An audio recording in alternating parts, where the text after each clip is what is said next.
Hey everybody. Today I'm going to tell you some of my memories of what it was like learning some Kajukenbo from Alan Reyes back at Dover Air Force Base in Delaware, and how what happened after I'd had like one lesson and showed up at a dance, just strutting around, feeling like I was on top of the world and all that.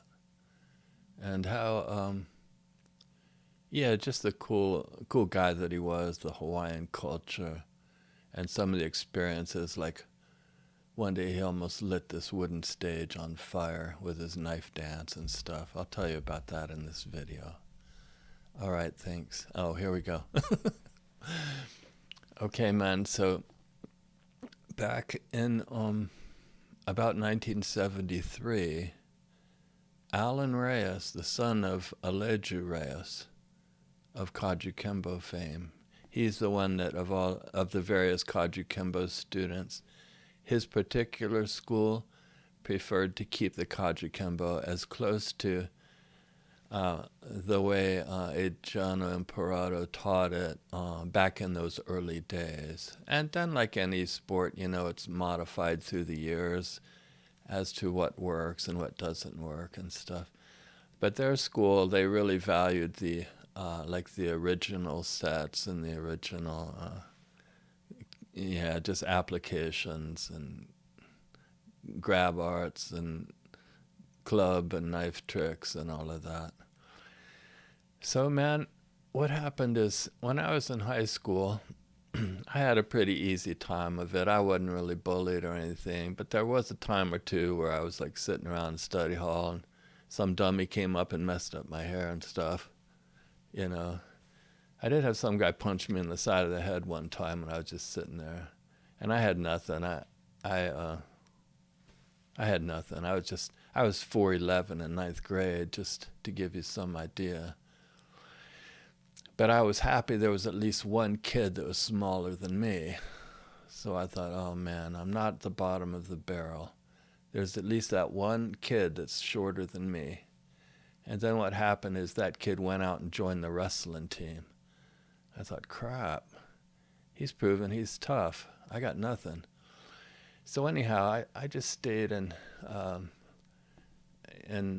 through the years, tried to avoid getting squashed and stepped on and messed with. I was on the spectrum, Asperger's and all that, and I had ADHD really strong. You might not know it now because I've done like 43 years of Tai Chi, so I've had that applied onto my, being on the spectrum. So that slowed me down and calmed me down and stuff. Brought me more of a peaceful life. Back then, though, man, the one time the guy came up and messed my hair, I was in 11th grade, and that was in study hall, and everybody was just sitting around looking at me to see what I was going to do. And all I did is I sat there and turned red like this. I just looked so dumb. But then it was just like, oh man, within like a month or two, they had some school demo where they had just the most regular looking guy on earth, almost a nerd type looking guy, that if you went through the yearbook and you looked at their pictures and you think, which of these guys has never learned karate, you'd look at his face, you'd say, that's the guy, he doesn't know anything. But at this demonstration at the school assembly, for this karate club, he stands up there on the stage with a black belt. And he goes running through the air and does like a scissor thing and just knocks this person's legs right out from him, under him and stuff. And I thought, man, maybe that's what I should learn. And so he wasn't Kajukenbo, but shortly after that, or maybe about the same time, we had Alan Reyes move into our Mormon church ward, him and his family. And he was working out at the base, and he had, right at the base gym, he had this Kajukenbo club. So man, I thought I want to learn that. So I'd head out to the Dover Air Force Base gym in Delaware, and learn from him for, I mean, that summer. I didn't learn a super long time, but I learned long enough to like memorize the Kajukenbo prayer, and to get the street smart side of it. What street smarts are those, you ask? What it is showing up late so as to avoid the time when he comes along when people are laying on their back with their feet raised and he stomps on their belly. I developed the street smarts to learn to strategically avoid that time. Whether it was arriving late or early, whatever it was, man, I always tried to avoid that, because he'd stomp people's bellies, man. But that was part of the conditioning exercises back then. Yeah, I got up to purple belt in that group, so I didn't really get super skilled or anything. But what happened is, in our Mormon group, back then they had a few things. They had like road shows, they call them, and they had talent nights and that kind of thing, where people from the local congregation would get together with whatever talents they have, and they'd put on like a performance. And Alan Reyes was trained not only in Kajukenbo, but in the fire knife dance of Hawaii. And so what he had us do, man, he had us bring out these metal chairs, right? And he had us go, and we'd say, hey, Tamane, or something like that. And then at the end we'd say, lava. but so he lit this sword with like a flaming thing on each side, just like they have in Hawaii at those tourist events or the Polynesian Cultural Center. Actually, what happened is we showed up for this stake talent night. A stake is like a diocese. It's like a big, several congregations come to, and they perform for each other, and they almost compete, to see who has the best show. So there's this wooden stage. I think it was in Allentown, Pennsylvania. I think that's where it was. But he brought his knife out, and, there are always like the supervisory type of Mormon leader guys that have their white shirts and ties, and they're like overseers, like, let's keep an eye on things, and make sure nothing gets out of hand. But before you knew it, man, he had both sides of that knife lit, and he was out there spinning it around, man, just every which way, and we were playing the hey, Tom and hey, just, really fast, and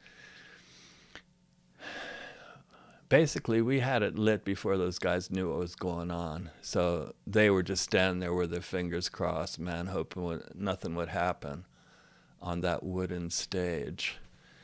And I don't remember how high the ceiling was or if there were curtains or not, but it was just fun to see those guys sweat. So it went good, man. We pounded on the chairs and did our Hawaiian thing, and he was way good at that. And his daughter did a bit of a hula, to My Little Grass Shack, that Hawaiian song. She was out there just doing that. And that family was real good to me. They included me in a lot of events and things. So it's almost like I wasn't quite I was just included in a lot of things. So they made me feel really welcome and all. But man, the weird thing is I had no idea what karate lessons do to a person's skill level. I had no way to gauge it. I was just oblivious. So I took one lesson, right? My very first lesson. And that was pretty soon after I'd gotten my hair messed up. And I thought, I'm going to this school dance. I'm just going to strut around, and I pity the fool that tries to mess with me. So I was walking around, like I was really something else. And so what happened? Thank goodness I was safe. Nothing happened. Nobody Nobody messed with me, but man, I'm just so glad they didn't. Because I still had nothing. I mean, it takes forever to, well, I don't know if it's forever, but yeah, I was just lucky nobody did that or messed with me. 10 years later, we had these really cool black gis, you know. I think it was Castello brand, really thick, heavy canvas. And the design was designed by Alan Reyes. And we had it embroidered, you know, with this beautiful white thread on the back. So it looked so cool, man. My black gi with my big old, like, embroidery on the back. And I went off to school at BYU. And then, man, that wrestling room, that's a place of legend. Back then it was anyway. Man, some of you guys might not know, but like Ed Parker, you know, he used to teach judo, of all things, at BYU. You know, he's not known for judo, but he did. And so that town was really something for martial arts at that time. There was the founder of one of the famous network marketing companies that deals with Chinese herbs, that I don't know if he wants me to name his name, but I'll just say he was a former kung fu and judo champion in Taiwan, and he has one eye that goes kind of crooked and stuff. He was up in the wrestling room, man, training with an old like bicycle inner tube, you know, developing that kind of conditioning. And we had a local karate guy that's just way famous. He was there working out in those days. We had the Lima Lama guys that would come into town, you know. In fact, we had this place locally called the Ice House. And it's where they had rock concerts, but they also had martial arts events. And I remember seeing like the Lima Lama guys coming in there. I still didn't know what was going on. I thought that if someone didn't chamber their fist by their side, then they didn't know what they were doing. Man, I really did not know what was going on, even after a few years. I remember seeing some kung fu guy out there doing all kinds of just really super flowery stuff and thinking, that guy's not even chambering his fist. What's he doing out there, you know? I thought it wouldn't work, or it's just, you know, dance. Who wants to see, who in the world wants to see people out there dancing when they could be, you know, karate chopping each other and stuff? So yeah, that was fun, man. I ended up at BYU just taking a few PE classes like Shotokan and Shorei Kempo and stuff. I've been in so many different styles, but really did not stay with any of them. So that's why I can't claim to be excelled in any of those styles, man. I'd moved to one new place, learned for a little while, but I did keep with Tai Chi for many years. But I will say, though, the Tai Chi I learned was mostly the health dance. It was mostly the health exercises. I did have some teachers that were at really high levels, but they really weren't teaching the amazing stuff, like how to really make it work during the time when I was with them. So I did get the health benefit, the peacefulness that comes from doing the Tai Chi, and like that, I really feel that. I really feel it's given me like control over my aches and pains and like that. Man, I was hurting more when I was like 25, sitting in school with tension in my upper back and all. Hurting more then than I am now, and I'm getting there, man. I'm like 66 now. So Tai Chi, for me, it really worked. I know it's not exactly Kajukenbo, although some Kajukenbo groups have included it. But anyhow, I was thankful to get to learn from Alan Reyes, really great guy. His feet, man, you should see his feet. His feet were like hands. They were just so wide. And I remember one time when there was like a coin on the ground, and he just used his toes to pick it up. And that was amazing to me. I thought his feet looked so cool.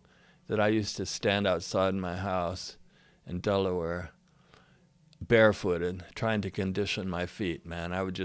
I'd stand on my feet and I'd twist them like this to try to get them to look like his feet. So he inspired me, I tell you that. He showed me that there is hope, man, that you can develop skills. And even, I don't even think I got that good, but at least I got some peace of mind that, you know, even if I get beat up and stepped on and all that, at least, how can I say it? Well, I'll just relate this to Tai Chi. Even if I get beat up and stepped on, at least I'll be more relaxed while I'm laying there on the ground going, help me, help me. Oh man, Kajukenbo was enjoyable though, man. It may be a good style for you, depending on your temperament, the way you're wired, and like that. And I love you guys, all you Kajukenbo people. So anyone wants to subscribe and like my video or comment below if you knew Alan Reyes and trained with him and everything, we can maybe write some appreciative comments below this video. He did pass on, man, I don't know, something like maybe 3 to 5 years ago. If you look online, you can find his obituary and stuff. But he was the guy. Thanks. Bye.